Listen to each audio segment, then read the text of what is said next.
रामकृष्ण हरी. सार्थ श्री ज्ञानेश्वरी अध्याय 2, ओवी क्रमांक 210 ते 220.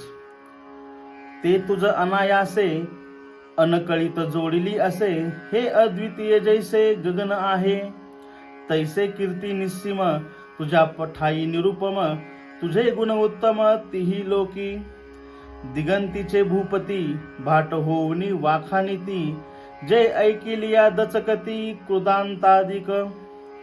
ऐसी महिमा घनवट गंगा तैसी चोखट, जया देखी जगी सुभट वाट जाहिली. ते पौरुष तुझे अद्भुत ऐकोनिया हे समस्त, जाहले अतिविरक्त जीवितेसी. जैसा सिंहाची हाका युगांतू होय मदमुखा, तैसा कौरवा अशेखा धाको तुझा.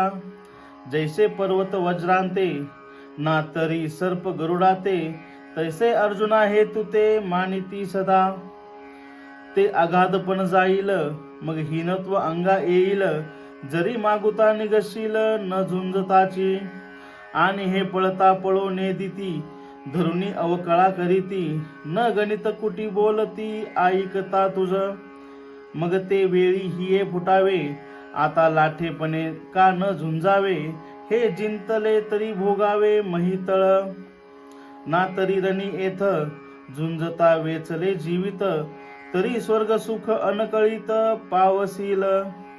अर्थ: तुला अनायासे निर्दोष अशी कीर्ती लाभलेली आहे.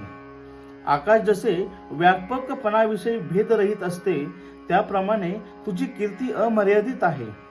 तुझे गुण देखील उपमारहित आहेत. त्रैलोक्यात तुझ्या गुणांची प्रसिद्धी आहे.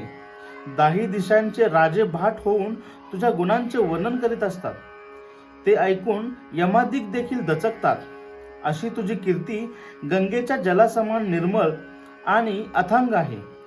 ती पाहून जगातील योद्ध्यांना मार्गदर्शन लाभते.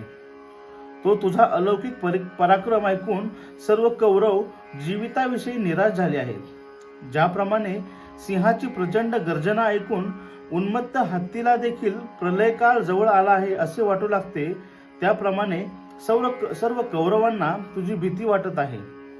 ज्याप्रमाणे पर्वत वज्राला किंवा सर्प जसे गरुडाला ज्या भीतीच्या भावनेने मानतात, त्याप्रमाणे कौरव तुला भीतीच्या भावनेने मानतात.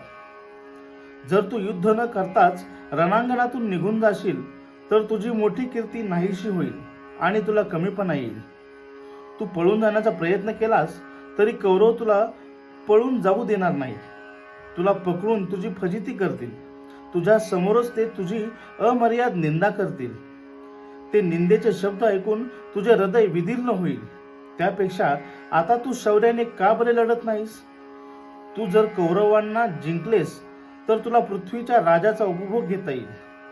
अथवा या रणांगणामध्ये तू शत्रूशी झुंज देताना तुझे प्राण खर्ची पडले तर तुला विनाशायास स्वर्गसुख प्राप्त होईल. रामकृष्ण हरी.